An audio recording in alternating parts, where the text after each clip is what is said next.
Continuação do capítulo 1 do livro Atlântida no Reino da Luz, do autor Roger Bottigny Paranhos. Eu vou começar a narrativa que é com Evelyn e Andrew, que são os nomes que foram dados quando da imigração deles para a Terra. A passagem desse asteroide deflagrará o exílio inevitável para esse mundo obscuro que teremos de chamar de lá, pelos próximos séculos. Falou Evelyn. Eu sorri e falei mais conformado, demonstrando uma de minhas características mais marcantes naquela época, uma imprevisível variação emocional. Algumas vezes com o coração em luz, outras com o coração em trevas. Sim, é inútil lutar. Nossa alienação com relação aos valores maiores da vida fez com que perdêssemos o importante convite para prosseguirmos com as conquistas desse mundo. Entretanto, outros desafios surgirão no mundo primitivo que nos servirá de escola. Eu sacudi a cabeça, com as mãos paradas na cintura e concluí. Não consigo compreender como deixamos isso acontecer, Evelyn. Tínhamos todo o conhecimento e a sabedoria para evitar essa falência em nossa caminhada. Parece que fomos hipnotizados por nossa própria ambição e arrogância. Evelyn acariciou meu rosto e disse: tínhamos imenso conhecimento, porém pouca sabedoria. Mas meu pai falou que adentraremos nesse novo mundo em uma condição privilegiada, em virtude de nossos avanços, conhecimentos científicos e por sermos almas portadoras de erros brandos. Encarnaremos no mundo físico na região mais avançada do planeta. Esse continente chama-se Terra de Poseidon e se encontra em uma dimensão intermediária entre o físico e o espiritual, apenas um nível acima do mundo tridimensional dessa escola planetária. Lá teremos uma vida superior, muito semelhante à que temos aqui em Tríade. Além de auxiliarmos no progresso desse continente mais avançado, seremos chamados a educar e promover o avanço dos povos mais primitivos de outras áreas desse planeta incipiente. Isso implicará instruir também nossos irmãos capelinos que cometeram crimes mais graves. Eles serão exilados conosco, mas habitarão as regiões inóspitas desse mundo sombrio. Deus nos abençoe, meu amor. Tenha certeza disso. Eu meditei por alguns instantes e voltei a refletir. Acredito que teu pai tem razão. Seremos exilados, mas será em condições bem favoráveis. Perdemos a honra de evoluir no sistema de capela, no entanto, teremos ricas oportunidades para crescer e auxiliar o avanço de um novo mundo. Não devemos pensar que esse exílio é apenas sofrimento e descaso da parte de Deus. Nós, como cientistas e amantes do progresso, devemos sorrir para essa oportunidade e não lamentar. Um brilho surgiu nos olhos da minha adorada esposa. Ela sorriu então e falou com alegria: sim, vamos transformar esse fel em licor divino. Aquele que só vê espinhos em uma rosa perde importante oportunidade de crescimento. Assim, nos dias seguintes, visitamos locais que marcaram nossa jornada evolutiva em Tríade, relembrando os bons momentos de nossa vida juntos. Éramos um casal que se amava verdadeiramente. Dessa forma, divertimos-nos muito, enquanto o desespero tomava conta daqueles que percebiam a enigmática marca em seus pulsos. Tínhamos um ao outro e isso bastava para vencer aquele momento difícil. Em alguns momentos, Passeávamos pelos parques deslumbrantes de nosso mundo, onde era possível desfrutar de uma beleza natural incomparável com a da terra. Belas e acolhedoras árvores, flores lindíssimas, pássaros de beleza desconcertante. Tudo isso compunha uma paisagem inesquecível, enriquecida pelo conforto e a alta qualidade de vida propiciada pelo avanço tecnológico até então obtido. Em Tríade, simplesmente não havia necessidade alguma de trabalho mecânico ou manual. Tudo era realizado pelas máquinas construídas e controladas com eficiência por nossa sociedade. O trabalho humano era apenas mental. As atividades físicas eram executadas somente para lazer e para mantermos o corpo em forma e saudável. Então, eu segurei a mão de Evelyn e perguntei-lhe com um aperto no coração: por que nos acostumamos com o belo a tal ponto que deixamos de percebê-lo? Por que o conforto e a riqueza nos fizeram esquecer a presença de Deus em nossas vidas? Será que somos tão pequenos que só conseguimos amar nossos semelhantes e reconhecer a grandiosidade e presença de Deus quando estamos em situação de aflição e miséria? Por que, Evelyn? Diga-me. Seus doces olhos úmidos de emoção buscaram os meus e ela falou-me com sua voz suave e encantadora. Talvez seja porque ainda nos falta o verdadeiro sentimento de amor ao próximo.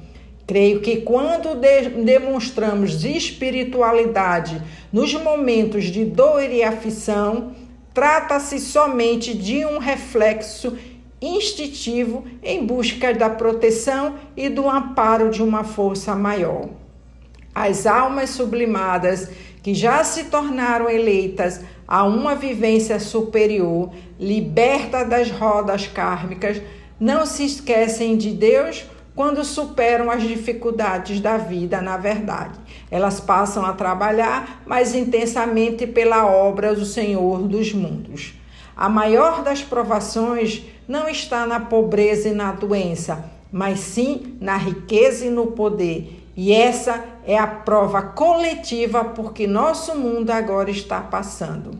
Eu abaixei então a cabeça, vencido pela explicação lógica de minha esposa, e chorei. Chore, meu amor, disse-me Evelyn. Lave toda a sua alma para melhor compreender os erros do passado. Eu tenho feito isso todos os dias desde que soube de nosso exílio. Quero marcar esse ensinamento em minha alma de forma definitiva para jamais cometer esse equívoco novamente. Procurei agir como ela e em nosso último dia em Tríade, tomei uma iniciativa que levou minha esposa às lágrimas de felicidade. Decidi me despedir de seu pai de forma carinhosa e sem ressentimento. Nas últimas semanas, eu estava culpando por não nos ajudar a evitar o exílio, mas havia me decidido a enfrentar nosso destino com outros olhos. Acataria a vontade de Deus de queixo erguido, sem lamúrias. E assim, de coração leve, aguardamos a aproximação do astro intruso no céu de Tríade. Aquele foi um dia estranhamente calmo. A ação sedativa e hipnótica do asteroide higienizador fez os exilados entrarem em estado de sonolência e alienação. Andavam pelas ruas quase como automatos. À noite, ele surgiu então, realizando um espetáculo sinistro no céu, como se fosse uma bola de fogo a sugar nossas almas, levando aqueles que haviam se esquecido que o objetivo da vida é, acima de tudo, evoluir a chama da purificação. E aqueles que fogem desse compromisso, escravizando-se no mundo das ilusões, precisam ser despertados por meio da dor, já que o amor e a sabedoria não encontraram guarida em seus corações. Aguardamos o momento final, sentados em poltronas confortáveis na sacada de nosso apartamento, vestindo nossas melhores roupas e de mãos dadas sem nada a dizer.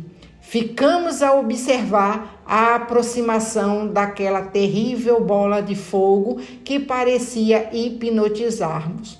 O imenso asteroide cruzou os céus de nosso planeta, entrando em choque com a atmosfera, causando um assustador espetáculo de cores e sons. O estrondo era ensurdecedor e lembrava o rugido de um leão ansioso por atacar suas vítimas. Apertei a mão de Evelyn, demonstrando-lhe segurança. Ela olhou para mim de forma serena, com um sorriso amável, emoldurado seu rosto belo. Em poucos minutos, foi possível ver as almas já desencarnadas sendo atraídas de forma incontrolável pelo estranho objeto no céu. As almas despreparadas de Tríade gritavam desesperadas de medo, acreditando-se condenadas a um inferno eterno, ou então no aniquilamento. Não demorou muito para que os exilados que ainda viviam na esfera física, assim como nós, serem despregados de seus corpos, sofrendo aquela atração irreprimível. Ao contrário do que está acontecendo na Terra atualmente, a passagem do astro intruso no céu promoveu instantaneamente o desenlace físico de todos os exilados que foram carregados de uma única vez para seu novo mundo, a Terra. O atual processo de exílio planetário de nosso mundo durará cerca de 100 anos, e as almas que serão expurgadas já estão sendo preparadas para o translado rumo ao planeta, absinto de forma gradual e sistemática. Em questão de poucos minutos, o asteroide passou bem à nossa frente.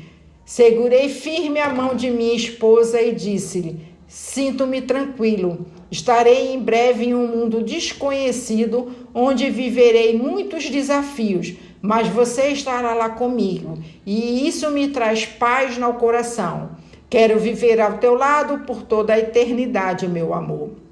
Evelyn ficou com os olhos marejados e falou com sua voz doce, asfixiada pelas lágrimas: eu amo você e vou estar sempre ao seu lado. Naquele instante, um fogo intenso se apoderou de nossas almas e rapidamente fomos arrebatados de nossos corpos físicos que caíram sem vida. Com a velocidade de um raio, fomos atraídos em direção àquele enigmático asteroide que aparecia possuir vida própria. Era um verdadeiro monstro executor. A sensação era de uma pressão atrativa insuportável e, ao mesmo tempo, de um calor que parecia queimar-nos a pele. Respirávamos rapidamente por diversos minutos por causa da ansiedade incontrolável e também para tentar inconscientemente controlar aquele fogo que parecia nos consumir. E como se uma morte não fosse o bastante, sofremos uma segunda. Para atravessarmos o portal dimensional simbolizado pelo astro intruso, foi necessário nos desfazermos não só do nosso corpo físico, mas também do perispiritual. O perispírito é o corpo intermediário que liga o espírito ao corpo físico e também um veículo de manifestação mais sutil do qual o espírito se utiliza em sua vida espiritual quando está vivendo fora da dimensão humana. A migração para o planeta Terra exigia que nós nos despojássemos de todos os corpos elaborados a partir do sistema astral e biológico dos mundos regidos pela estrela de Capela. A viagem dos exilados realizar-se-ia tão somente com a alma, que pode se deslocar na velocidade do pensamento. Depois de alguns momentos de atordoamento, quando em nenhum instante soltei a mão de Evelyn, conseguimos perceber novamente o mundo ao nosso redor. Estávamos todos sendo conduzidos pelo asteroide, que continuava a queimar em atrito com a atmosfera do planeta. Assim, em seguida, sem aviso prévio, nossos corpos astrais começaram a se desfazer como se estivéssemos derretendo. Vivemos mais uma sensação incontrolável de dor e medo. Evelyn me abraçou como uma criança assustada e soltou um gemido que cortou meu coração. Em poucos segundos, deixamos de ter uma forma de manifestação humana. Nossos corpos literalmente se desfizeram. Uma sensação horripilante. Tornamos-nos apenas centelhas divinas, uma chama de consciência feitos à imagem e semelhança de Deus, que assim o é. Víamos-nos somente pelos olhos da alma, pois não podíamos mais nos reconhecer pelos sentidos sensoriais humanos. Era inútil procurar a mão de minha amada. Não tínhamos como nos segurar mais um ao outro. Entretanto, a intensidade de nosso amor nos manteve unidos por toda essa terrível experiência de dupla morte. Um novo e pavoroso estrondo se seguiu e, repentinamente, abandonamos o asteroide, que era apenas um portal interdimensional. Fomos todos transmigrados de Capela para o sistema solar na órbita do terceiro planeta, a Terra. Tudo isso foi realizado em apenas alguns poucos segundos na velocidade do pensamento. Todo o processo foi conduzido por espíritos da ordem dos arcanjos, seres de evolução muito superior à compreensão humana, responsáveis pela administração sideral dos dois sistemas estelares movidos, Capela e Solar. Eles mantinham-se serenos e nos olhavam com imenso amor e respeito. Isso tranquilizou-nos. Além do mais, percebíamos nele absoluto controle de situação. Nada poderia dar errado. Ao adentrarmos na atmosfera terrestre, imediatamente fomos recompondo nossos corpos perispirituais com os elementos astrais e biológicos da Terra. O choque foi dantesco. Para traçarmos um perfil comparativo, foi algo semelhante a estar acostumado a beber água pura em tríade e ter de beber água lamacenta e contaminada na terra. À medida que nossos corpos eram reconstruídos com a energia astral do planeta azul, sentíamos um fogo queimar-nos por dentro, um sofrimento inenarrável causado pelas energias primárias do planeta Terra. Vários dias depois de penetrarmos a atmosfera terrestre, ainda sentíamos esse impacto indesejável, como se tivéssemos sido vítimas de terríveis queimaduras provocadas por desconhecida radiação, ou então sofrido um estranho envenenamento. Somente meses depois conseguimos respirar de forma serena e prazerosa. Isso tudo era ainda agravado pela situação insatisfatória de nossas almas, que chegavam ao planeta Terra na condição de anjos arruinados. Eu e Evelyn ainda fazíamos parte do grupo que foi premiado com a oportunidade de entrar na esfera vibratória mais sutil de Atlântida, um mundo superior em relação ao restante da Terra, pois se encontrava em uma dimensão menos grosseira. Nossos demais irmãos caíram diretamente na energia rudimentar do mundo primitivo da Terra de então. Depois ficamos sabendo que eles passaram por um longo período de inconsciência, tal a dificuldade de adaptação ao novo mundo, que nos abrigaria a partir daquele momento há 12 mil anos atrás. Boa parte dos capelinos que ingressaram na esfera primária da Terra, quando reencarnaram pela primeira vez, sofreu deformidades físicas e distúrbios psicológicos gravíssimos em decorrência dos veículos de manifestação física da Terra, que são os corpos físicos, serem muito primitivos em comparação com os de nosso antigo mundo. Era algo semelhante a pilotos de fórmula, terem de dirigir carros velhos verdadeiramente arruinados. Em virtude disso, os capelinos que viriam a reencarnar em meio aos Atlantes tiveram um processo de adaptação bem mais brando. A Atlântida, na verdade, não fazia parte do processo geológico da Terra da terceira dimensão. Era como um reino semimaterial que pairava entre o meio ao Oceano Atlântico. Ela poderia ser vista pelos homens comuns dos demais continentes que se aventuravam pelos mares, mas muitos não a percebiam, por ela estar em uma frequência superior ao alcance dessas almas primárias.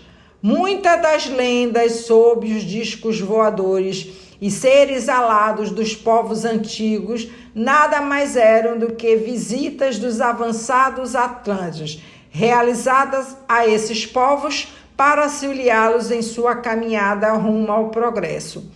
No transcorrer desta obra, relatarei a infinidade de aplicações da energia vril que permitia aos atlantes um domínio tecnológico que assombraria o homem do século XXI.